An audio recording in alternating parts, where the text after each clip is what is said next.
ओम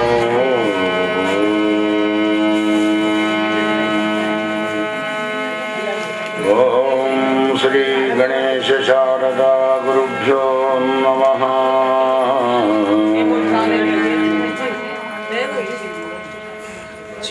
ओम शुक्लां ब्रह्म विचार सार परमां आद्यां जगद्व्यापिनी वीणा पुस्तकधारिणीं अभयदां जाड्यन्धकारापहां हस्ते स्फाटिकमालिकां च दधतीं पद्मासने संस्थितां वन्दे तां जगदीश्वरीं भगवतीं बुद्धिप्रदां शारदा।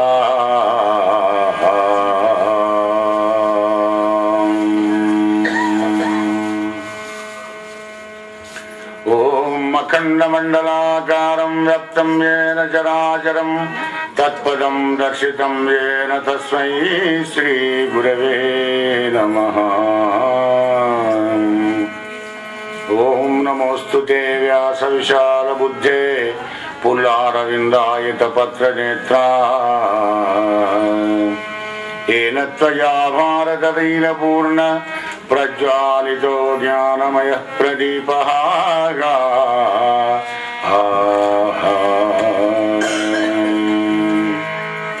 रामं विश्वमयं वन्दे रामं वन्दे रघुद्वगं रामं विप्रवरं वन्दे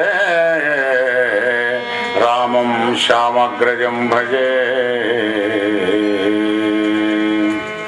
यस्यवागं सुतच्यूतं रम्यं रामायणामृतं शैलजासेवितं वन्दे तं शिवं सोमरूपिणम् सच्चिदानन्दसन्दोहं भक्तिमूर्तिविभूषणं पूर्णानन्दमहं वन्दे सद्गुरुं शङ्करं स्वयम्।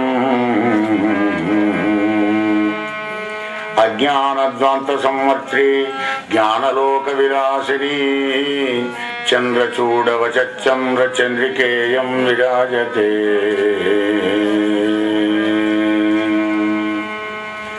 ॐ अप्रमेयत्रयातीतनिर्मलज्ञानमूर्तये मनोगिरां विदूराय दक्षिणामूर्तये नमः।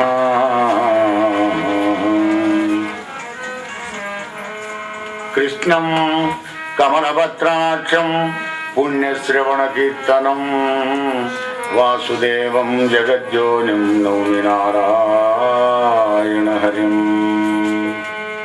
ॐ नारायणं नमस्कृत्य नरं चैव नरोत्तमं देवीं सरस्वतीं व्यासं ततो जयमुदीरयेत्।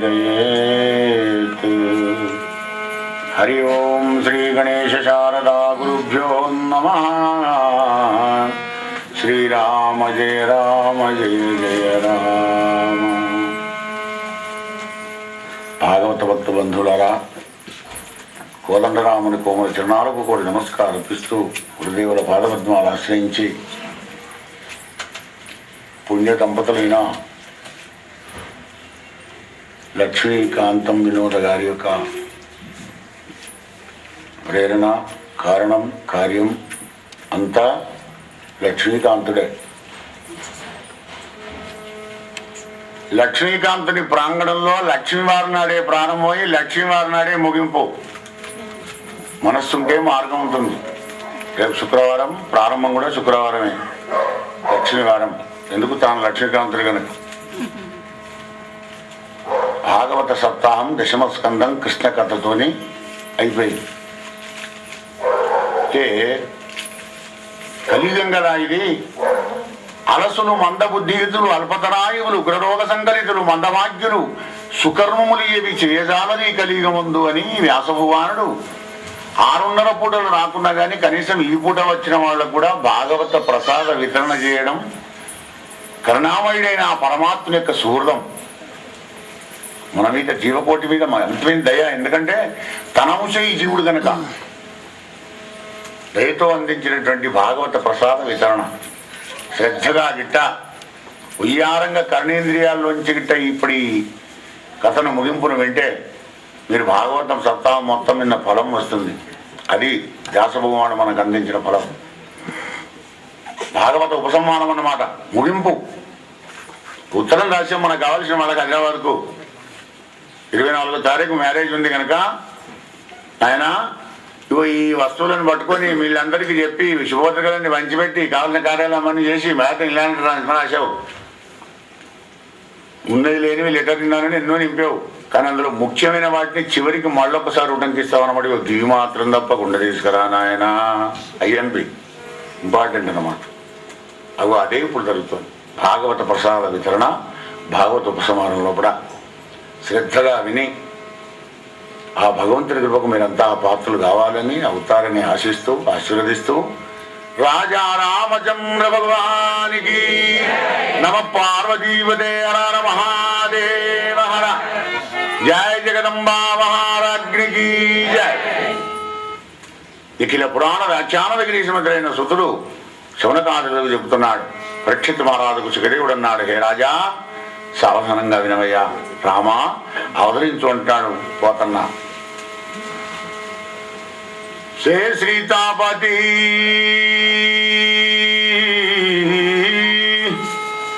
శ్రీ సీతాపతి లంకేశాసుర సంహార చతుర శాశ్వతనుతా వాణీ సత్యదే భూభవ వృత్రాసురరిపుదేవజాల రామనుబాల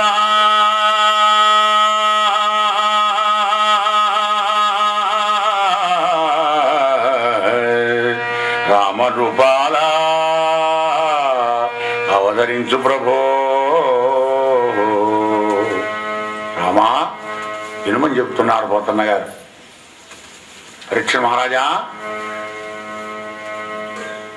అయ్యా జన్మ కర్మ వ్యాధి విమోచనమునకు కారణమైన దివ్యౌషధంబుగా ఉన్న శ్రీమన్నారాయణ కథామృతాన్ని గ్రోలవయ్యా అని చెబుతున్నారు సుఖదేవుల వారు.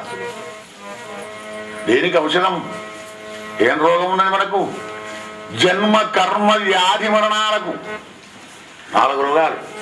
పుట్టుడు దుఃఖమే, ముసల్తనం దుఃఖమే, వ్యాధులు రోగాలు దుఃఖమే, మరణం దుఃఖమే. ఇక సుఖం ఎక్కడయా? సుఖం ఎక్కడ ఉందంటే సుఖం ఉన్నదుక్కుని పోతే సుఖం ఉంటుంది. భగవంతుడి దగ్గర సుఖం ఉంది.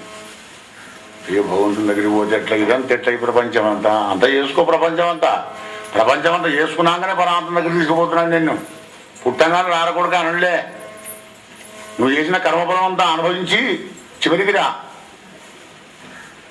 దేన్ని తయారు చేసేప్పుడైనా కానీ పెద్ద పెద్ద కర్మాగారాల్లో పరిశ్రమల్లో కూడా దాని రిటర్న్ డేట్ కూడా మొదలే వేసి పెడతారనమాట. ఇన్ని సంవత్సరాలు పనిచేస్తుంది కాగానే వెంటనే రావాలి ఇక్కడికి. అలా వచ్చాం మనం ఇక్కడికి. జన్మకు కర్మకు వ్యాధికి మరణానికి విమోచనమైనటువంటి నారాయణ కథామృతాన్ని గ్రోలవయ్యా రాజా, దివ్యౌషధం అయ్యా ఇది నారాయణ కథ. ఈ విధంగా కృష్ణ పరమాత్ముడు మహాబాహాపరూపేతుడై భారత యుద్ధం దిశగా పెట్టి 18 లక్షల సైన్యాన్ని కూడా భూభారం దూరం చేసి దుష్టులు అన్న వాళ్ళు లేకుండా చేసినాడు. అందరు శిష్యులే ఉన్నారు, కృష్ణభక్తులే ఉన్నారు. మునివరులు సంతోషపడ్డారు, నందాదులకు ఆనందం కలిగింది. అంతా ఉన్నవాళ్ళంతా సజ్జనులే. కానీ అమితంగా వ్యాపించిపోయిన 101 కులమై వ్యాపించిపోయిన యాదవ వంశంలో ఉన్నటువంటి ఈ యాదవులను మోయడానికే భూమికి అసహ్యం అనిపించిందట. భారమైనారు, భూభారకులైనారు యాదవులంతా. వీళ్ళని చూశాడు పరమాత్మ. భక్తులకు యాదవేంద్రులం బరగూచి అన్య పరిభవమెరుగది ఎదువులంచు వీరిని పరిమార్ప నేదక్క వేరొకండు దైవమిగలేడు త్రిభువంతరంబులందని కృష్ణుడు వితర్కించి నేను వచ్చినప్పుడంతా అయిపోయింది. భూభార నిర్మాణం చేశాను. కానీ యాదవులు మొక్కలం, వీళ్ళకి ఎవరికి తలకాయ వంచరు. వీళ్ళు విరాని వీరుడు. వీళ్ళంతా నేనుండగానే వీళ్ళని కూడా కడ చేర్చి వెళ్ళిపోతున్న అవతారం సఫలం అయిపోతుంది అనుకున్నాడు పరమాత్మ. ఇక మళ్ళీ లేకుంటే వీళ్ళ కోసం మళ్ళీ ఎవరు అవతారం ఎత్తి రావాలి. పనిలో పనిగా ఇదొక పని అయిపోతుంది అనుకున్నాడు. పరమాత్మ సంకల్పం చేసుకున్నాడు. భగవంతుడు అనుకున్న తర్వాత అందరిలో ఉన్నది తానే గనక అందరి మనసులు కూడా మారిపోతాడు ఆయన.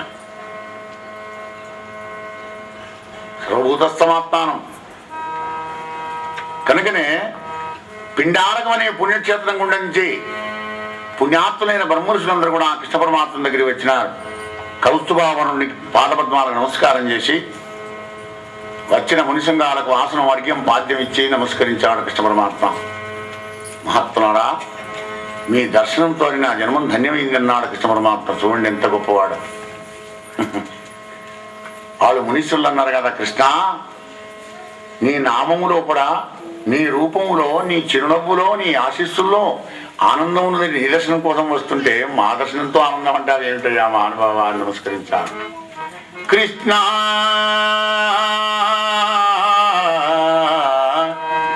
కృష్ణ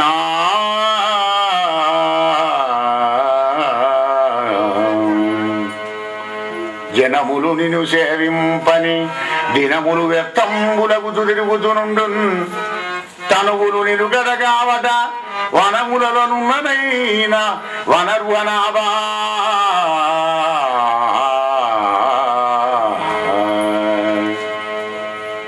జనాలు ఈ జీవకోటి నేను సేవించిన దినాలు వ్యర్థంగా వెళ్ళిపోతుంటాయి. ఈ జీవితంలో ఏదన్నా దైవాన్ని గురించి ధర్మాన్ని గురించి చేసిన పని చిరస్థాయిగా ఉంటుంది, కానీ మిగిలినవన్నీ కూడా అడ్రస్ లేకుండా వెళ్ళిపోయేటివే. ఎందుకంటే తనువులు నిలకడ కావట. నువ్వు వనములో ఉన్నా, దేవాలయంలో ఉన్నా, ఎక్కడ ఉన్నా కానీ ఇది అశాశ్వతమైన శరీరాన్ని పట్టుకొని ఈ జీవులంతా వెళ్ళాడుతుంటారు. శ్రీనాయక హే లక్ష్మీపతి, లక్ష్మీదేవి భర్త కదా పరమాత్మ. హే శ్రీనాయక నీ నామము నానా భవరోగ దుఃఖనాశమునకు విన్నానంబగు ఔషధము. ఇదిగానరు దుష్టాత్ములు అకట కంజదరక్ష.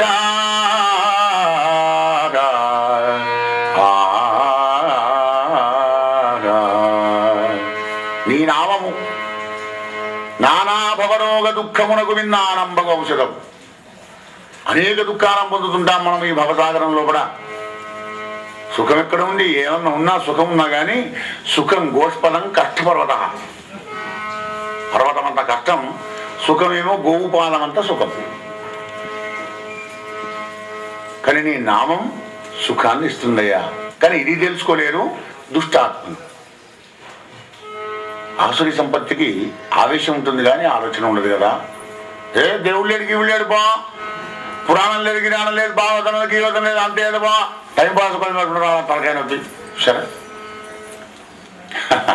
ఒక తండ్రి అన్నట, నాయన స్వామి సుందర చైతన్యానందుల వారు రామాయణం చెప్తున్నారా బాబు, 16 రోజులు టైం, 8 రోజులు అయిపోయింది, ఇంకెన్ని రోజులు ఉన్నది, హాయిగా వెళ్ళి ఒక్కనాడు రామాయణం వినరా కొడుక. ఇంగ్లీష్లో కూడా చెప్తారు, ఆయన మస్తు ఇంగ్లీష్ వచ్చు, ఇంగ్లీష్ మీడియం వాడు పిల్లవాడు, డిగ్రీ చదువుతున్నాడు. రోజు అంటున్నాడు, ఏమన్నా అన్న నా టెక్స్ట్ బుక్ చదువుకున్నాక ఎగ్జామ్స్ ఇంకా 4 రోజులు అయితే మాత్రం కూడా రాంగన పోను ఒకసారి ఒక అర్ధగంట సేపు వింటా. మన భారతీయ సంస్కారం ఉంటుంది అందులో. ఏమో ముసలాడు రపరప రోజు పెడుతున్నాడు. ఉదయం కాలేజీ నుంచి ఆయన బండి తిప్పాడు. స్వామి గంభీరంగా ఉపన్యాసాలు చెప్తూనే ఉన్నాడు మహానుభావుడు, ఆయనకి మహాత్ముడు కదా. ఇదే మనవాడు వెళ్ళే వరకు అక్కడ స్పాట్ కథేత ఉందంటే భర్తలు వచ్చి అనేక విధాలు భజనాడుతున్నాడు. వశిష్ఠుల వారు చెప్పారు, అయినా రాముడు అన్నాడు కదా భరత, తండ్రి ఆజ్ఞను మనం ఇద్దరం కూడా పాలించాలి కనుక తండ్రి నాకు దండకారణం ఇచ్చాడు, నీకు అయోధ్య ఇచ్చాడు, అక్కడ నువ్వు పరిపాలించాలని ఆయన, కాబట్టి గురువు గారిని అడుగు అంటే వశిష్ఠుల వారు కూడా అంతే అన్నారు. మరి చివరికి భర్తలు అన్నాడు కదా, అన్నయ్య ఇగో ఈ పాదకలను ఒక్కసారి నువ్వు కాలుతో ముట్టావంటే, స్పర్శించావంటే నేను బట్టకపోయిన నంది గ్రామంలో ఉండి ఈ పాదకల పట్టాభిషేకం కట్టి పరిపాలిస్తాను, నా వల్ల మాత్రం కాదు రాజ్య పరిపాలన అన్నాడు భరతుడు. కాళ్ళకున్న పాదకలు ఇచ్చాడు రామచంద్రుడు. What is this non sense వింటున్నాడు, రామాయణం వింటాడు గారు అన్నాడు. అదే సమయానికి పోయినాడు. భర్తడు వెళ్ళంగానే వీడు బయలుదేరాడు అక్కడి నుంచి. ఏమిరా ఇన్ని రోజులు చెప్తున్నా, మరి పోయినావా రామాయణానికంటే మావైనా పోని రామాయణం ఏమున్నది నా అన్న అందులో. తల్లి ఏమో మెల్లగా ఐడియా చేసి కొడుకు లేనప్పుడు వెళ్ళగొట్టింది రాముణ్ణి. తమ్ముడు వచ్చేమో ఆయనతో రాళ్లల్లో ముళ్ళల్లో తిరిగి ఆయన్ని కాళ్ళతో రాముడు మళ్ళీ తిరిగి రాకుండా ఉండాలని ఆయన పాదకలు పడుకొని వెళ్ళిపోయినాడు. అంత దాయసద్వేషం పాలిటిక్స్ ఏమున్నదా రామాయణ బొమ్మన్నాడు. ఊరి దౌర్భాగ్యుడా, అలాగేదుంటే రామనామం ఎంతసేపు సూర్యచంద్రావుడు ఎంత పడుకు నిలబడుతున్నాడు. వాల్మీకి మహర్షి చెప్పినాడు ఎదవా ఇలా అర్థం చేసుకున్నాడు. లేకపోతే ఏంది నాన్న అక్కడ ఆయన పాదకలిమంటాడు భక్తుడు. పాదకలిస్తే ఆయన కోసెట్లా ఆయన ఎంత బాధపడతాడు రామచంద్రుడు అంటే ఇది పాలిపగట్టంలో చూసావా అనంటే అర్థమైంది వీడికి. అంటే మనస్సు ఉంటే మార్గం ఉంటుంది కనుక పట్టి తెస్తే రాదు, లంచం ఇస్తే రాదు, మనంతరం మనకు కలగదు, అడవిలో పోయి కూర్చుంటే రాదు. వాడే దుష్టాత్ముడు. ఇదిగానరు దుష్టాత్ముల కదా కంజదడాచా చచ్చర పుట్టునే పరులు చెప్పిననైనా నిజెచ్చనైనా ఏమిచ్చిననైనా కానలకేగిననైనా హరిప్రబోధములు తండ్రి రాళ్ళాలు అంటాడు. అంత తొందరగా పుడుతుందా భగవంతుని మీద? కానీ ఆ నామమే చాలా గొప్పది. రామ్ రామ్ రామ్ రామ్ రామ్ అంటుంటే నీకు తెలియకుండానే ఒక విధమైన ఆరోగ్యకరమైన ఆనందప్రదమైనటువంటి ఒక స్పందన నీలో కలుగుతుంది. దాన్ని ఇంగ్లీష్లో వైబ్రేషన్ అంటారు. నేను కూడా నేర్చుకుంటున్నాను. ఈ భాగవతం చెప్పినప్పుడు ఇంగ్లీష్ నేర్చుకోకపోతే నా బతికెక్కడు. ఏం చెప్తాడు అయ్యారు ఏదో ఇప్పుడు నిన్నదా తాతలు మా గారి కథలు చెప్తాడు అన్నది కాకుండా నాకు రాకున్నా కానీ ఇంగ్లీష్ కొద్దిగా నేర్చుకోవాల్సి వస్తుంది అనమాట. అంటే హృదయ స్పందన జరుగుతుంది లోపల ఆ రామనామంతో. ఇన్ని కొన్నాళ్ళు 10-12 ఏళ్ల క్రితం ఈ బీపీ అని పోగానే వాడికి ఆయిల్ పుల్లింగ్ సీసా ఇచ్చేది. పొద్దునట్లు లేగానే ఈ ఆయిల్ని పుక్కిట్లో పట్టుకొని ఇట్టిట్టే పుల్లింగ్ చేయవయా అని. అది పోయింది. ఇప్పుడు కొత్తగా వచ్చింది మెడిటేషన్, జీన్స్ పోకడం, ఎక్కడికో పోకడం, ఎక్సర్సైజ్ చేయడం కనబడుతుంది కదా ఎంత మనకు. కానీ ఇది ఎలా ఉంది అంటే భూమిని విడిచి సాము చేసినట్టుగా నడుస్తుంది. భక్తి లేకపోతే ఎందుకే నిన్న విన్నాను కదా వాగుతున్న సుబ్బారావు గారు చెప్పిన ఆ పద్యంలో కూడా భగవంతుని మీద భక్తి రామా నీ మీద తావక భక్తి అభావమైన సకలాగంబుల పఠనంబులేలా అడవి రోదనముగాక. అరణ్య రోదనే నీకు ఎన్ని వేదాలు వస్తే ఎన్ని శాస్త్రాలు వస్తే ఉన్నది, ఎంత కంప్యూటర్ అయితే ఉన్నది, ఎంత ఎక్సర్సైజ్ చేస్తే ఉన్నది. శిలలంజేసిన బ్రహ్మ తన్నుతుడమే జీవంబునో చెల్లరే బండలు చేసేసి అనుకున్నా బ్రహ్మని ఇక్కడ కాదు. అంత యోగం ఒకటే. రామనామమే యోగం, కృష్ణనామమే యోగం, శివనామమే యోగం. అందుకే అన్నారు మునీశ్వరుడు శ్రీనాయక నీ నామము నానా భవరోగ దుఃఖ నాశమునకు విన్నానంబవు ఔషధము. రోజు సహస్రనామాలు ఆ భగవంతుని ప్రీతిపూర్వకంగా రామచంద్రుని కోదండరాము నిలబెట్టేట్టుగా భావించుకొని నువ్వు రామనామాన్ని స్మరించు, జపించు. నీ శరీరం ఎట్లా ఉంటుందో చూడు. నువ్వు ఎన్ని ఎక్సర్సైజ్ చేసినా కానీ దీని ఎందుకు రాదంతా. అదే అన్నారు మునీశ్వరుడు అని కృష్ణుని దగ్గర సెలవు తీసుకొని బయలుదేరి వస్తున్నారు ఈ మహత్తులు బ్రహ్మర్షులు. ఈ లోపల ఈ యాదవులందరూ కూడా జాంబోతి కొడుకైన సాంబుడికి ఆడవేషం వేశారు. 10 మాసాల నిండా గర్భవతిలాగా చిరమిచ్చిర గట్టి. అవి అదే విపరీత కర్మ. కృష్ణ పరమాత్మ యొక్క సమాలోచన అనమాట అది. ఈ మునీంద్ర ముందర చెప్పారు అయ్యా ఈ గర్భవతికి 6 పిల్ల పుడతాడో ఒక పిల్లవాడు పుడతాడో చెప్పండి. బాగా చూశారు. నాయన ఆడది పుట్టడు మగవాడు పుట్టడు పో మీ యాదవ వంశమునాశనం అయ్యే మొదలం పుట్టకుంటారా. మన పూర్వపురుషులు ఎంత గొప్పవాళ్ళు చూశారా. లేని దాన్ని సృష్టించి పెడుతున్నారు అక్కడ. వాళ్ళు వేళాకోళం చేయడానికి అడిగితే వీళ్ళు నిజంగానే చెప్పినారు అన్నమాట అని వెళ్ళిపోయినారు. ఆ చీరలు తీసే వరకు మీటర్ పొడుగుతో ఇంత తొడుతో ఉక్కు మొసలం కింద పడింది టప్పున. ఆహా దాన్ని పట్టుకొని వెళ్ళారు కృష్ణ పరమాత్మ దగ్గరికి. కృష్ణ ఎంత పని చేశారా ఆయనలరా. మది జడి కన్నుగానక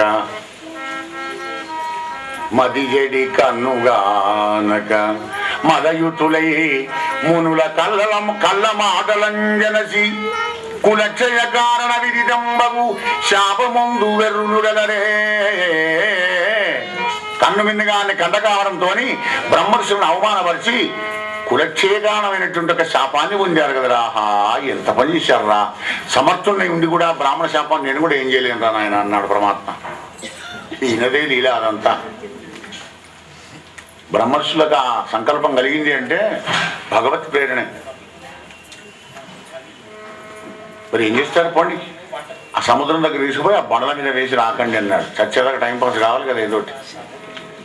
అది 2-3 నెలలు పడుతుంది రాకానంటే. ఉక్కుదా, కట్టెలో మట్టిలో ఇతనం అప్పుడే రాకపోతుంది, కానీ ఉక్కుది కదా. ఉక్కు మాత్రం రాకుతున్నారు. రాకంగా రాకంగా రాకంగా రాకంగా చివరికి రాకడానికి వీలుగాక సన్నగా అయింది పొడుగా. దాన్ని అలా వారేసినారు. అదో వేటకానికి దొరికింది. వాళ్ళ అమ్మల పొలో పెట్టుకున్నాడు దాన్ని. పరీక్షిత్ అంటున్నాడు, ఆయనతో భాగవతం సమాప్తం చేస్తాడేమో సుఖదేవుడని. పరీక్షిత్ మునీంద్ర అన్నాడు, మునీంద్ర మరొక్కసారి మిమ్మల్ని విసిగిస్తున్నాను మహానుభావ అన్నదా భావించడు. చిత్తంబే క్రియ నిలచును చిత్తజ గురు పాద పద్మ సేవ సదా అత్యుత్తమని వసుదేవుడు చిత్తముదగ నిలిపి ఎట్లు ముక్తి చెందే నరేంద్ర మునీంద్ర. చంచలమైనటువంటి చిత్తాన్ని నిలిపి ఏకాగ్రంగా పరమపదానికి ఎలా వెళ్ళాడయ్యా వసుదేవుడు? కష్టతరం కదా ఈ చిత్తం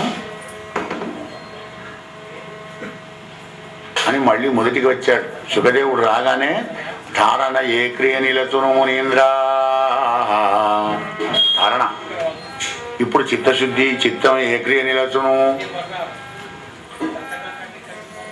పరీక్ష మహారాజా, నన్ను నువ్వు ఎట్లా అడిగావో పూర్వకాలంలో కూడా బదరికావనంలో నారాయణ భగవానుడు నారదుడు చెప్పిన సంగతి నేను నీకు వినిపిస్తున్నానయ్యా రాజా, విను. అతి పాప కర్ముడైనను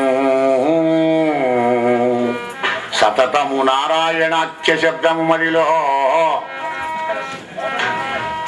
వితతంబుగా పఠించిన చతురుల కొనియాడ కమల సంభవశమే.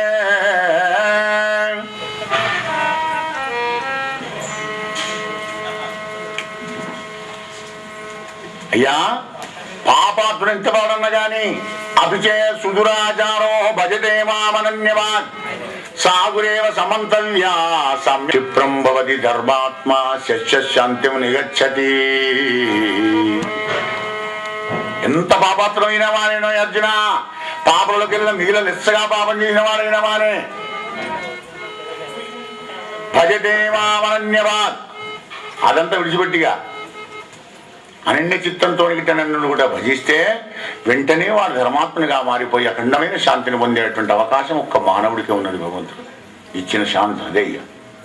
ఏ జీవుడికి కూడా అటువంటి ఒక ధనోపాయం లేదు. కనుక రాజా, పురాతన కథ కూడా చెప్తున్నాను వినవయా. పూర్వకాలంలో జనక మహారాజు దగ్గరికి మిథిలా నగరానికి 9 భాగవతోత్తములు వచ్చినారు. నవనాథులు అంటారు వాళ్ళని. విశ్వభగవాని 100 మంది కొడుకుల్లో ఈ 9 ఊర్ధ్వరేతస్కులైనటువంటి ఒక భాగవతోత్తములు. వాళ్ళని వచ్చిన వాళ్ళని కూడా ఈ విధంగా అడుగుతారనమాట. అయ్యా, నేను నీరసులం కనుక దుఃఖ సంసార సాగరంలో ఉన్నటువంటి వాళ్ళం, సారవీనమైనటువంటి సంసారంలో మునిగేటువంటి వాళ్ళం కనుక మాకు సుజ్ఞానం అంటే ఏమిటో కాదంత చెప్పండి మహానుభావులు అని అడిగితే అందులో కవి అనే మహానుభావులు లేచి చెబుతున్నారు. ఆ 9 సుజ్ఞానంగా అవలే. మాకు ఏది వద్దు, ఏ వేదాంతం మాకు అవసరం లేదు. సుజ్ఞానం అంటే చక్కటి జ్ఞానం. ఇలా కవి అనే మహానుభావులు లేచి, హే రాజా, కర్ణత్రయంబు చేతను నరుడు ఏ కర్మంబు చేయునో అయ్యయి వెళ్ళన్ హరి కర్పణమని వాళ్ళు కూడా పరువడి సుజ్ఞానమన్రు పరమమునింద్రుల్. కర్ణత్రయంబు చేతను, కర్ణత్రయాలంటే ఏవి? మనస, వాచ, కర్మణ. మనస్సులో ఏదనుకున్నావో అదే మాటతో మాట్లాడు బయటికి. లేనిపోని గప్పాలు గప్పాలు కొడితే తప్పెట్ల మనసు అయిపోతుంది. నీ మనసే బాగుపడదు. ఎదుటివాడిని మోసం చేస్తున్నావు అనుకుంటావు కానీ నువ్వే పోతావు. వాడు ఏదో వినూరుకుంటాడు, సుత్తి అనుకుంటాడు, అయ్యా నాకు పనులని వెళ్ళిపోతాడు. కానీ మనకి ఇంటికి వస్తే తిరగడదు. ఏది అనుకున్నావో అదే మాట్లాడు, ఏది మాట్లాడావో అదే చెయ్యి. ఇదే సఖ్యభక్తి. నీ త్రికరణాల సఖ్యం కలిగిందంటే భగవంతుని వెంబడే ఉంటాడు సఖ్యానికి. అయ్యా ఇదే సుజ్ఞానం అన్నాడు. నీలో వచ్చే సంకల్పాలను, మాట్లాడే మాటలను, చేసే చేతలు కృష్ణార్పణం.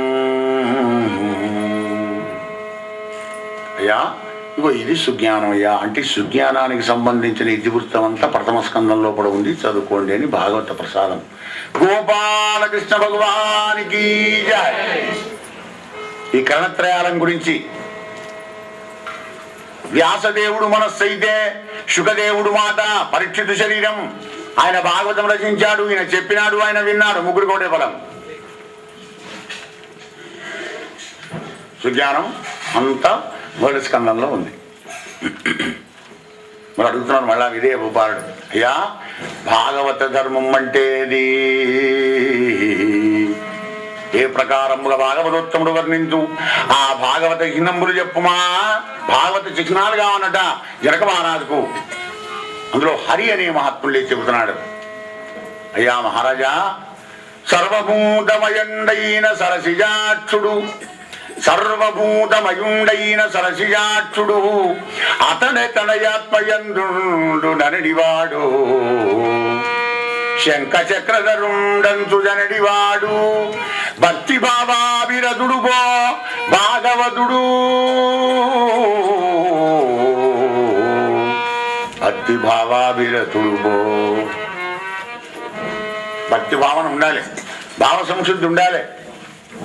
లేకపోతే వాడు భాగవతోత్తముడు కాడు. ఏది భావంతో అది భవది. నువ్వు ఏదనుకుంటావో అదైతుంది. భావన బలం తక్కువ ఉన్నవాడు సర్వభూతాల్లో ఉన్న సర్వేశ్వరుడు నాలో కూడా ఉన్నాడు.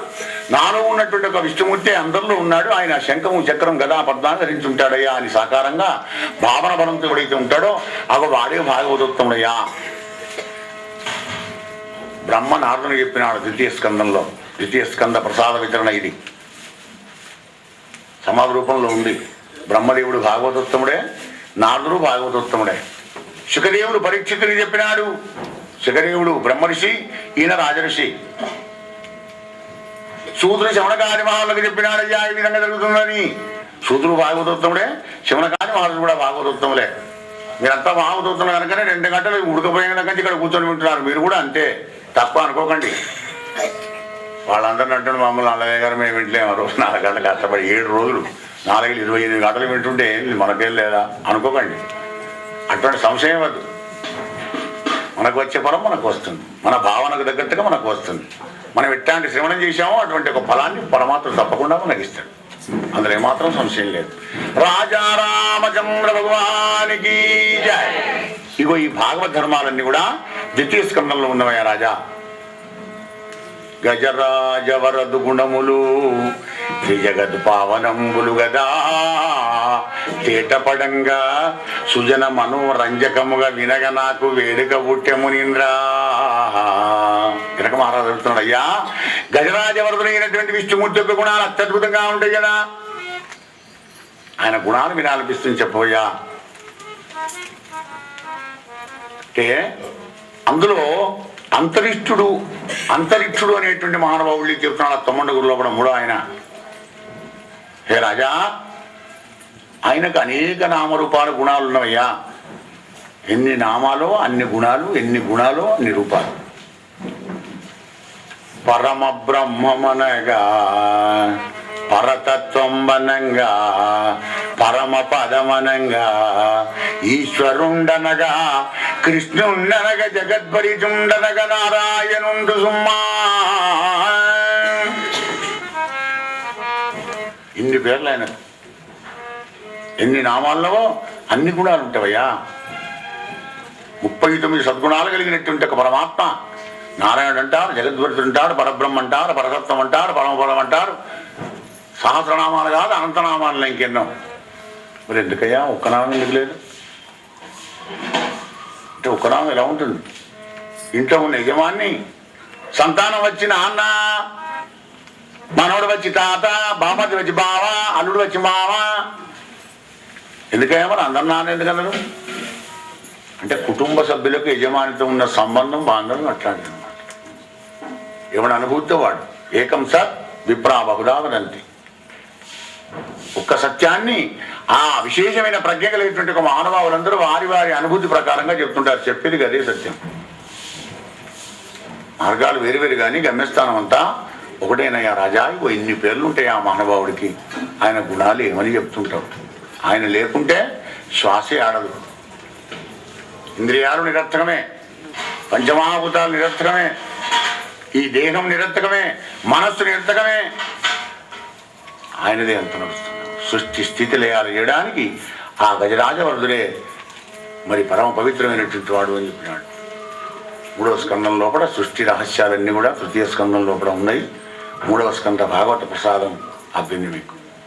గోపాలకృష్ణ భగవానికి జనక మహారాజు అంటాడయ్యా, జ్ఞాన విహీనమైన నరసంగముగా అనగరాని మాయంతా లోన నడంచి ఎట్లు అధిలోకము చెందుదురు అంతయుండగా భూనుత సత్యవాక్య గుణభూషణ ఇక్కత వెనుక తోడని చెప్పుమడన్నా. అయ్యా, జ్ఞానం లేని అజ్ఞానులు, మూర్ఖులు మాయా మాయ అంటుంటారే, ఈ మాయని ఎలా దాటగలుగుతారయ్యా మాకు చెప్పాలన్నాడు. అంటే అందులో ప్రబుద్ధుడు అనే మహానుభావుడు లేచి చెబుతూ ఉన్నాడు. హే రాజా, సూర్యోదయ అస్తమయంబుల ప్రతిదినం వాయువు క్షయమునందా దేహ కళత్రమిత్ర భ్రాతృ మమత్వ రాజభద్ర విడివడు పాయంబు గానక సంసారాంతకాల మగ్నుడై ఉండేటువంటి వాళ్ళ సహవాసం మొదటిగా పరిహరించాలి అన్నాడు.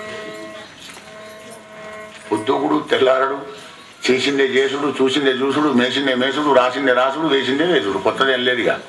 అవి అట్లాంటి వాటితో సహవాసం చేయకు. మరి ఎవరు చేయాలన్నాయా? హరిదాసుల మిత్రత్వము, హరిదాసుల మిత్రత్వము మురదిపు కథలెన్ము కొనుచు మోదము తోడన్ హర్షాస్త్ర పులకితుండై పురుషుడు హరిమాయం గెలుచు భూపవరిణ్యా.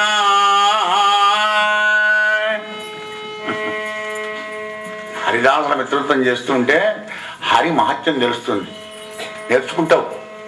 నేను నేర్చి భజించినది ఇత్తవోనే, కోరి భజిస్తావు. నేను కోరి భజించినది ఇత్తవోనే, నిన్నెరిగి పట్టిన ఆపదగలుగా నేర్చునే. ఆ భగవంతుని ఎలా ఆశ్రయిస్తే పట్టు దొరుకుతుందో సత్సంగంలో దొరుకుతుంది వీడికి.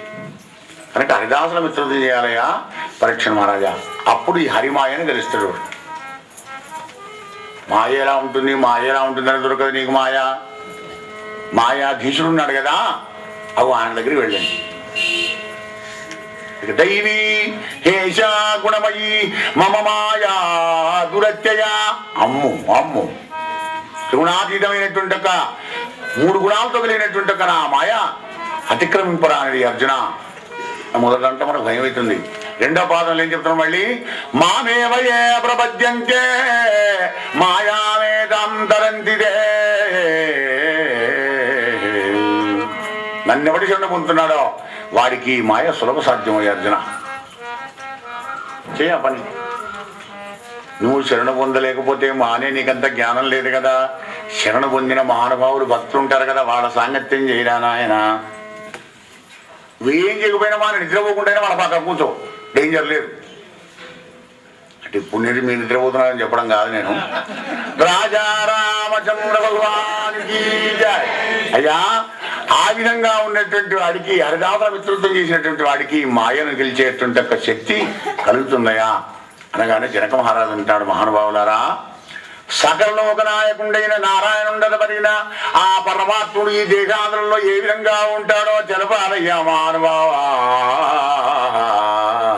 ఈ మాయను గురించిన అవనిక అంతా కూడా 4వ స్కందంలో కూడా ఉంది. 4వ స్కందంలో కూడా చక్కగా వివరించినాడు. దాని యొక్క ప్రసార వితరణ జరిగింది. మళ్ళా జనక మహారాజు అడుగుతున్నాడయ్యా, ఆ భగవంతుడు సకలలోకనాయకుడైన ఆ పరమాత్ముని ప్రభావం ఈ దేహంలో కూడా ఎలా ఉంటుందో చెప్పాలి.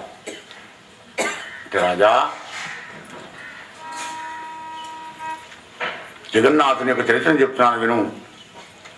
దశదుద్భవ స్థితి లయ కారణంబై దేహేంద్రియాదులందిరంబుగాగనుకునెప్పుడు పరంజ్యోతి స్వరూపంబు జ్వాలగలన్నందు జని పగిరింద్రియంబును ఆత్తన్నదేవు సుమ్మా. అగ్ని పైన మండేటువంటి ఒక్క అగ్ని కొసలు మూలాగ్నిని ఎలా తెలుసుకోలేస్తావయ్యా? ఆ భగవంతుని దేహం కానీ, ఈ ఇంద్రియాలు కానీ, మనస్సు కానీ, చిత్తం కానీ ఏది తెలుసుకోలేదు. వీటన్నిటికంటే అతీతమైన వాడే ఆ పరమాత్మ. మహదాదులు 24 తత్వాలు కలిసి అండం అయ్యి భగవంతుడు ప్రవేశించిన తర్వాత అండం పిండంగా మారి పిండం బ్రహ్మాండం అయిపోయిందయ్యా.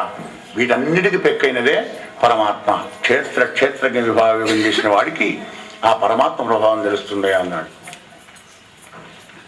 నైతి నైతి నైతి ఇది కాదు ఇది కాదు ఇది కాదు అని అన్ని తీసి పారేస్తుంటే మిగిలేది ఏది ఉన్నదో అదే పరమాత్మ.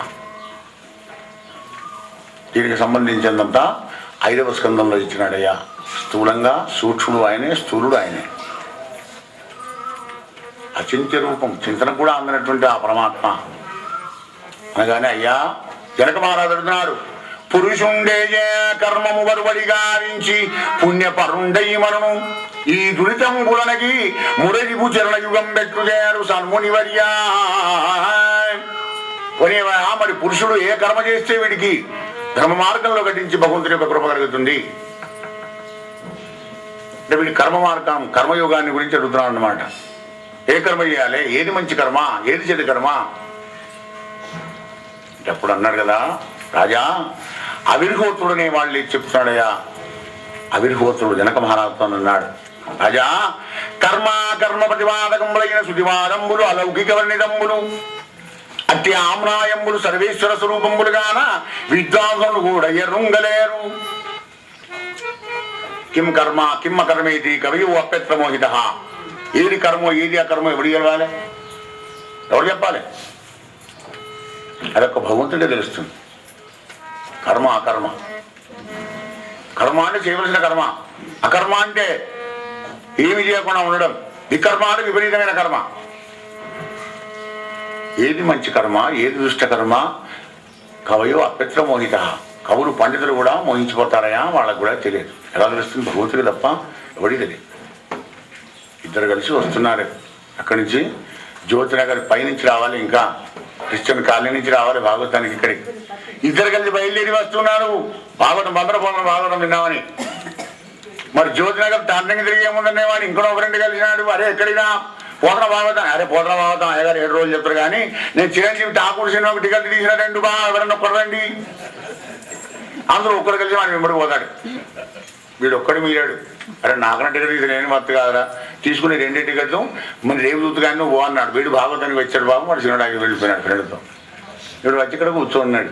వాడు సినిమా దగ్గర కూర్చున్న టికెట్ తీసుకొని వాడు అనుకుంటున్నాడు కదా, ఆహా ఈ పాటికి మా వాడు పోతన భాగవత పద్యాలు వింటున్నాడో లేక నిద్రపోతున్నాడో అక్కడ ఏం చేస్తున్నాడో కానీ మొత్తానికి భాగవతం ఎదిగిపోయినాడయ్యా అని సినిమాకి వాడు అనుకుంటున్నాడు. వీడేమనుకుంటాడు, నేను కూడా అదే పోనుంటే నా ఇద్దరు ఫ్రెండ్లు అక్కడనే ఉన్నారు కదా, చిరంజీవి సినిమా చూస్తున్నావు, డిష్యం బాగానే ఉంటుంది. అది కర్మ వీడిదా వాడిదా? వీడు భాగవతం దగ్గరనే ఉన్నాడు కానీ వీడి మనసంతా సినిమా దగ్గరనే ఉంది. వాడు సినిమా దగ్గర ఉన్నాడు కానీ భాగవతం దగ్గర ఉన్నది వాడి మనసంతా. కిం కర్మ కిమ్మ కర్మేది కవయో అప్యత్రమోహిత. ఏది కర్మ ఏది అకర్మ చెప్పడానికి విద్వాంసులు కూడా చెప్పలేరయ్యా పరీక్ష మహారాజా. కనుక ఏది కర్మ ఏది అకర్మ అనుకుంటూ కూర్చున్న దానికంటే విధిచోదిత మార్గం లోపల ఈ యొక్క జీవుడు హరిని పూజించాలయ్యా రాజా. అట్టి పూజా ప్రకారం పెట్టినా పవిత్ర గాత్రుడై జనార్దన సన్నిధిలో పురచిత్తుడై కూర్చొని విద్యుత్ ప్రకారంగా చక్రధరుని ధ్యానించి గంధ పుష్పధూప నైవేద్యాలు సమర్పించి సాష్టాంగ దండ ప్రణామాలు ఆచరించి భక్తి భావనావిశేషంతో ఆ వైకుంఠం యొక్క కృపకు పాత్రుడు కావచ్చునయ్యా. నమస్కార ప్రియుడు పరమాత్ముడు కనుక అవు ఆ భగవంతుని యొక్క కృప పాత్రుడు కావాలంటే ఇవన్నీ ఏం అవసరం లేదు. ఎక్కడ బుర్ర దొక్కా, నీకు ఎక్కడ దొరికా అని యాడికి వస్తుందా? ఎక్కడ దొరికితే వెళ్తాయి. తొక్కగానే ఆదుకుంటే అక్కడ చూస్తే తొక్కగానే పోదు, చూడకనే దొక్కినవి. ఎక్కడ దొక్కితే ఉన్నది? అరే ఇలాగే విచారం చేసుకుంటే 5 నిమిషాల కంటే ఆలోచన చేస్తే అది కడిగేందుకు ఇంకో చెంబడి నీళ్ళు ఎక్కువగానే. ఎక్కడ దొక్కితే గంగలో పోయి దొక్కే కదా వెంటనే కడుక్కో. కనుక భగవంతుడు నమస్కార ప్రియుడు కనుక సాష్టాంగ దండప్రామం చేసి షోడశోపచార పూజ చేసి పవిత్ర గాత్రుడు వెళితాడో వాళ్ళని సత్కర్మనయ్యా, అదే కర్మ. కానీ జనక మహారాజు అడుగుతున్నాడు, అయ్యా మరి నారాయణమూర్తి కర్మ ఎలా ఉంటుందో ఒకసారి చెప్పు. భగవంతుడు కదా, ఆయన కర్మను వింటానన్నాడు.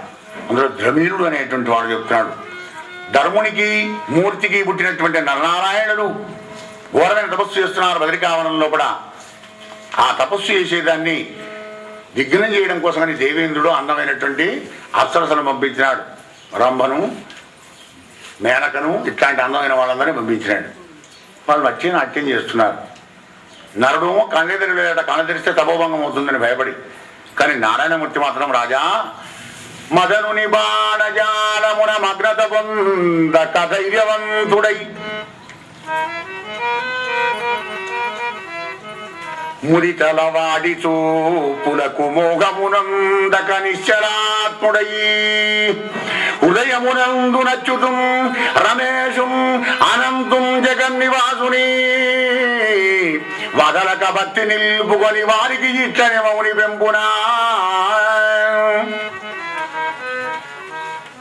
మదనుని బాణజాలమున మగ్నత వందక ధైర్యవంతుడై.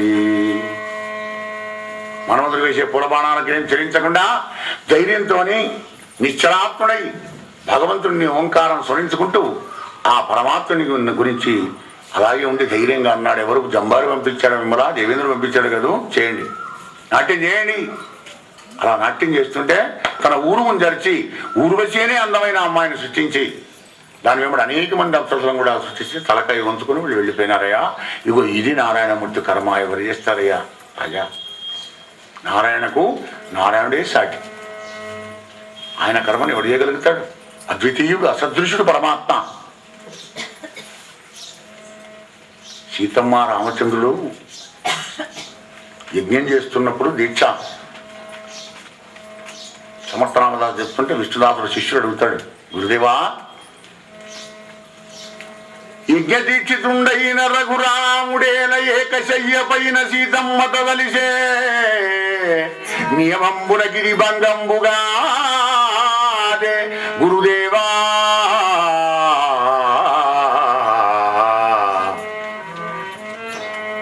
భార్య పక్క చెల్ల పడుకుంటాడా? యజ్ఞ దీక్షలు ఉన్నవాడు చెరు దిక్కు పడుకోవాలి కదా, ఆటో దిక్కుడు దిక్కు. ఒకటే చేయి మీద పడుకున్నారని చెప్తున్నావు, ఇది నాకు మిగుడు పడడం లేదన్నాడు విశ్వనాథుడు. సముద్రామదాసు అంటాడు, నాయనా సీతమ్మ మీద మోహం ఉంటే నువ్వు వేరే మంచంలో పడుకున్నా కానీ నీ బ్రహ్మచర్యం పోయినట్టే. పక్కకున్నా కానీ మనసు ఎప్పుడైతే చలించలేదో అది నాటిగల బ్రహ్మచర్యం రా నాయన.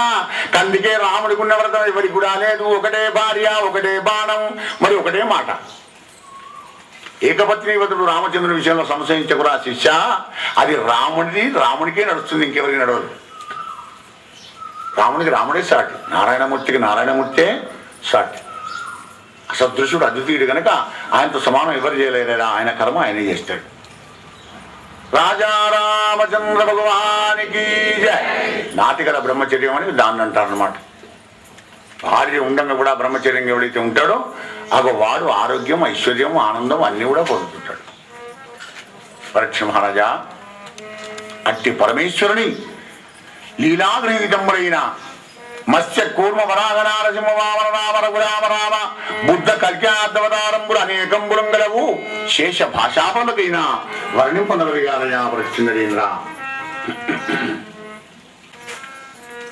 పోతన ఎవరు?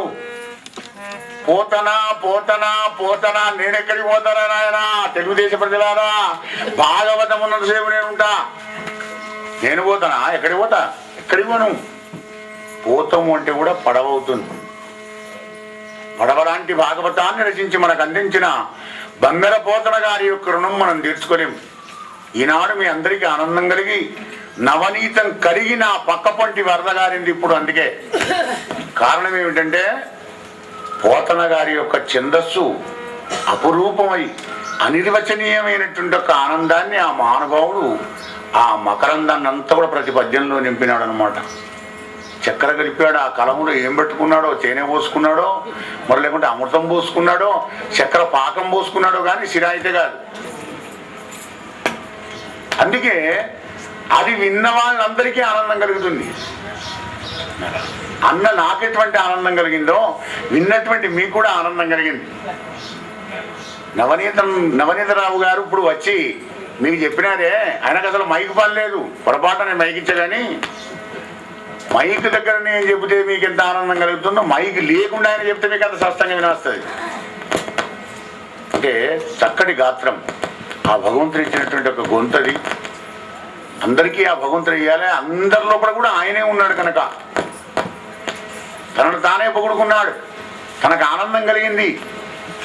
రాముడిని రాముడే పొగుడుకున్నాడు. రాముడి కథ రాముడే రాసినాడు. పోతన నెపకం చేసుకొని పద్యపూర్తికి రామభద్ర చేయి గంటమ్ము పట్టించినడు యోగి వాపనయ్య పోతన కనుక ఆ పోతన కింద పోస్ట్ మ్యాన్గా నన్ను ఇలా ఉండనియండి.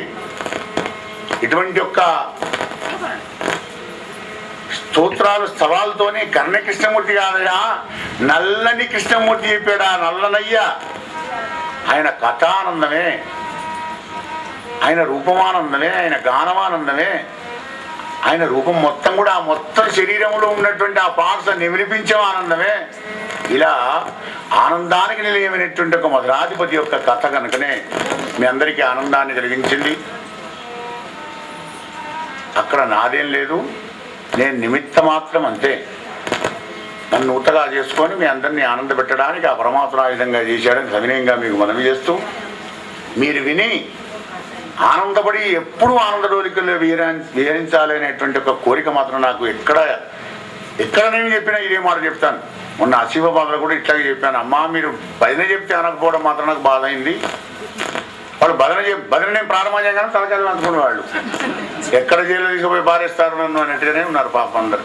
అంటే వాళ్ళ సిగ్గు అంటే ఒక్కొక్క ప్రాంతంలో ఒక విధంగా ఉంటుంది పాపం. నేను ప్రారంభం చేయగానే ఆనందంగా ఆగినారు, ఏడిచారు, నవ్విచ్చాను, ఏడిపించాను, కానీ భజన చేయించలేకపోయినాను. అది ఎవరు చేయించాలి? అది భగవంతుడు ఇవ్వాలి. వాళ్ళకి ఆ భజన మీద మక్కువ లేదేమో. మరి ఈసారి వచ్చే మరొక సప్తాహానికి వచ్చినప్పుడైనా కానీ మీతో తప్పకుండా భజన చేయిస్తానన్నాను. వాళ్ళకి ఆ భగవంతుడు అట్లాంటి యొక్క మనోధైర్యాన్ని కూడా ప్రసాదించాలని కోరుతూ రాజా రామచంద్ర భగవానికి జై. అప్పుడు పరీక్షిత్ మహారాజుకు వసుదేవుడు చిత్తాన్ని ఎలా గెలిచాడో నవనాథులైన భాగవతోత్తముల గురించి చెబుతున్న భాగవత ఉపసంహార కథ. అయ్యా ఈ విధంగా ప్రవర్తిల్లిన శ్రీమన్నారాయణమూర్తి కథా వివంబులు అనంతములుగా ఉన్నాయి. మనోవాక్కాకరములతో హరిపూజన చేయక విపరీత గతిలో తిరిగేటువంటి వాళ్లకు ఎట్లాంటి ఫలం వస్తుందని అడిగాడు జనక మహారాజు. యథార్థం ఒకటి ఉంటే వీడి స్వార్థంతో వాడికి తెలిసింది కొంచెం డామినేట్ చేసడం బాగా. విపరీత జ్ఞానం, దాన్ని ఇంగ్లీష్లో too much intelligent is non sense అంటారు. అతి తెలివి అది ఎక్కడ తీసుకుపోతాడంటే చివరికి ఏమి జ్ఞాని వ్యర్థన కిందగా తయారవుతుంది అనమాట. అట్లాంటి వాడికి ఏం ఫలం కలుగుతుంది? మిడిమిడి జ్ఞానం గల వాడికి ఏం ఫలితం కలుగుతుంది? విపరీత జ్ఞానం ఉన్నవాడికి అని అడుగుతున్నాడు. దానికి మహానుభావుడు అందులో తొమ్మడుగురులో చమసుడు అనే మహానుభావుడు చెబుతున్నాడు. యా భగవంతుల్లోంచే నలుగురు పుట్టినారు. వేదాలు, బ్రాహ్మణోత్తములు, క్షత్రియులు, వైశ్యులు, శూద్రులని 4 పేర్లు పెట్టినప్పటికీ కూడా ఆ భగవంతుని యొక్క అవయవాల్లోంచి జన్మించిన వాళ్లే కనుక అందులో తక్కువ ఎక్కువలు ఎవరు లేరయ్యా. కానీ కలియుగంలో మాత్రం స్త్రీలు అని పాదాల్లో పుట్టినటువంటి ఒక వాళ్లే భక్తులు అవుతారా, భగవంతుని ఆరాధన చేస్తుంటారయ్యా అనే నగ్న సత్యాన్ని చెప్పక తప్పలేదా మహానుభావుడికి. వేదశాస్త్ర పురాణ విఖ్యాతులై విప్రులు కర్మకర్తలై గర్వమెసగి హరిభక్తి పరులను హాస్యంబు చేయుచు నిరయంబునందుట నిజముగాదే.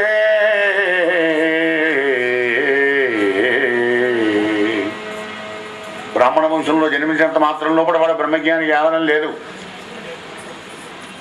శూద్రుడు తక్కువ కాదు, బ్రాహ్మడు ఎక్కువ కాదు. ఎవడి పని వాడు చేయాలంతే. వాడిలో ముఖం మాట్లాడుతుంది, చేతులు పనిచేస్తుంటాయి, కాళ్ళు నడుస్తూ ఉంటాయి, అన్నం అరిగించుకుంటుంది కడుపు, రుచులు తెలుసుకుంటుంది నాలిక. బాడీలో ఏ పని ఆ పని చేయాలి. కానీ అది తక్కువ ఇది ఎక్కువ అంటే ఎలా కలుస్తుంది? అన్నీ ఉంటేనే నడుస్తుంది. కానీ దౌర్భాగ్యకరమైనటువంటి స్వార్థ బుద్ధితోని ఈనాడు నువ్వు ఎక్కువ వాడు తక్కువ, నీకు ఎక్కువ ఇస్తాను నీకు తక్కువ ఇస్తాను అనేటువంటి చేసి హిందూ ధర్మానికి మచ్చ తెచ్చే ప్రమాదకరమైన పరిస్థితి రానున్నదని మీకు హెచ్చరిక చేస్తున్నది భాగవతం. అలా వద్దు. గ్రహించుకోవడానికి కరుణామయుడైన పరమాత్మ మనల్ని సృష్టించలేదు. అందరం కలిసి ఉండి ఆ భగవంతు కృపతోనే అందరం కూడా ఆనందంగా ఉంటే సశ్యామలంగా భారతీయ జాతి గర్వించదగేటువంటి పౌరులుగా మన పిల్లలను కూడా తీర్చిదిద్దవచ్చు అని చెప్తుంది భాగవతం. కొంచెం రాగానే మరి ఆ బ్రాహ్మలు అనుకునేటువంటి వాళ్ళు ఏం చేస్తారట, వేదశాస్త్ర పురాణ విఖ్యాతులై కర్మకర్తలై విప్రులు గర్వమెసై హరిభక్తి పరులను ఆశంబు చేయుచు నిరయంబునందుడనియముగాదే. కొంచెం తెలిసి మిడిమిడి జ్ఞానంతో హరిభక్తులు నిజమైన వైష్ణవులను, విష్ణుభక్తులను, శివభక్తులను అవమానం చేస్తుంటారట. అది అలా జరిగేటువంటి వాడు విపరీత జ్ఞాని. నరకం నుంచి నరకానికి, దుఃఖానికి దుఃఖానికి, జన్మానికి దిక్వాన జన్మాలు ఎత్తుంటాడయ్యా అని చమసులనే మహానుభావుడు చెప్పినాడు. ఈ విధంగా భగవంతుడు శ్రీమన్నారాయణమూర్తి సర్వుల హృదయాల్లో ఉండి యుగ ధర్మానికి అనుకూలంగా వాళ్ళందరినీ కూడా నడిపిస్తుంటాడయ్యా అని చెప్పినాడు చమసుడు. ఈ ఉపాఖ్యానం అంతా వసుదేవుని వినిపించినాడు నారదుల వారు. అప్పుడు చిత్తాన్ని నిలబెట్టుకోగలిగాడయ్యా పరీక్ష మహారాజా. చిత్తం ఎలా నిలిచిందన్నావు కదా, కనుక వసుదేవా కృష్ణుని కుమారునిగా కానీ పితృ యొక్క రుణాన్ని తీర్చుకున్నావు, యజ్ఞం చేసి దేవతల రుణాన్ని తీర్చుకున్నావు, స్వాధ్యాయనం చేసి ఋషుల యొక్క రుణాన్ని తీర్చుకున్నావు. ఎట్లాంటి పుస్తకాలు చదవాలో కూడా మనకు చెప్తుంది భాగవతం. సద్గ్రంథ పఠనం చేయని ఆయన అశ్లీలమైనటువంటి ఒక లాంగ్వేజ్ సాహిత్యం చదువుకు, నీ బతకంతా అశ్లీలమైపోతుంది. శీలం కలిగినటువంటి ఒక మంచి గ్రంథాలు చదువుకో. గ్రంథం అంటేనే నీ గ్రంథులని దూరం చేసేది గ్రంథం. అహంకార గ్రంథులు, అజ్ఞాన గ్రంథులు, నీ లోపల ఎన్ని ఉన్నాయి గ్రంథులు, వాసనలు, లోకవాసన, శాస్త్రవాసన, దేహవాసన, ఇవన్నీ గ్రంథులే. ఈ గ్రంథులని పోవాలంటే మహద్గ్రంథాలు చదువుతూ ఉండాలి ఎప్పటికీ. విద్య ఇచ్చినాడు భగవంతుడు మనకు. ఆ విద్యతో నీ విర్రవీగిపోకుండా, విపరీత జ్ఞానం రాకుండా, విపరీత జ్ఞానం వస్తే ఫలితం ఏమిటో చెప్పినాడు. నరకాన్ని నుంచి నరకానికి వెళ్ళిపోతుంటాడు, దిక్వాల జన్మలను కూడా ఎత్తవలసి వస్తుంది. ఇదంతా వసుదేవుడు చెప్పగానే అప్పుడు వసుదేవుని మనస్సు చిత్తం నిలిచిందయ్యా రాజా అంటే భాగవత ఉపసంహారం 9 స్కందాల సారం భాగవత ప్రసాదం ఇచ్చినాడు. రాజా రామచంద్ర భగవానికి జయ. అప్పుడు అడుగుతున్న మునీంద్ర, మరి ఎదుగులని ఏ ప్రకారంగా శ్రీహరి హరించినాడు? సపరివారుడైన బ్రహ్మరుద్రేంద్ర దిక్పాలక మునులు ద్వారకానగర ప్రవేశం ఎట్టి చేసినారు? కృష్ణ కథ ఎట నడిచింది ఇంకా నాకు చెప్పాలి అన్నాడు. ఏ పరీక్ష మహారాజా, సురగరుడ కథల విద్యాధర హర పరమేష్టి ప్రముఖులైనటువంటి ఒక దేవతలందరూ కూడా ద్వారకా నగరాన్ని కృష్ణ పరమాత్మ దగ్గరికి చేరుకున్నారు. ఆయన పాదపద్మాలకు నమస్కారం చేశారు. హే కృష్ణ, అఖిల లోకేశ కృష్ణ సర్వేశ అభవనీవు ఉదయమందుటకు భారముడుపు కొరకుగాదే. పంచవింశోత్తర శతాబ్ద పరిమితమునయ్యే విచేయుము వైకుంఠారిమెమునకు కృష్ణ. హే కృష్ణ, నువ్వు వచ్చినందుకు ధర్మ సంస్థాపనని కదా, వచ్చిన పని అయిపోయింది కదా, దుష్టి శిక్షణ చేశావు కదా, 120 సంవత్సరాలు అవుతుందయ్యా, ఇంకెన్నాళ్ళు ఉంటావు ఇక్కడ పదం వైకుంఠానికి. అప్పుడు పరమాత్మ అన్నాడు కదా, యాదవులకు అన్యోన్య బంధనం కల్పించి వాళ్ళలో వాళ్ళ కలహం పెట్టించి వీళ్ళని కూడా లయం చేసి మీ వెనకాలే వస్తాను వెళ్ళండి అన్నాడు. వాళ్ళని వచ్చిన పనంతా అయిపోయింది, కాసింత పనుంది, అది కూడా చేసి వస్తాను వెనకాలే బయలుదేరి వెళ్ళిపోండి వాళ్ళని పంపించినాడు. అనేక దుర్నిమిత్తాలు కానీ యాదవులందరినీ కూడా ప్రభాస్ తీర్థానికి పంపించినాడు పరీక్షిత్ మహారాజా. ఆ యొక్క కృష్ణ పరమాత్మ నాకు తెలుసు కదా భవిష్యత్తు ఏమవుతుందో. అందరూ ప్రభాస్ తీర్థానికి వెళ్ళారు. అదే సమయంలో ఉద్ధవుడు వచ్చినాడు. కృష్ణ కృష్ణ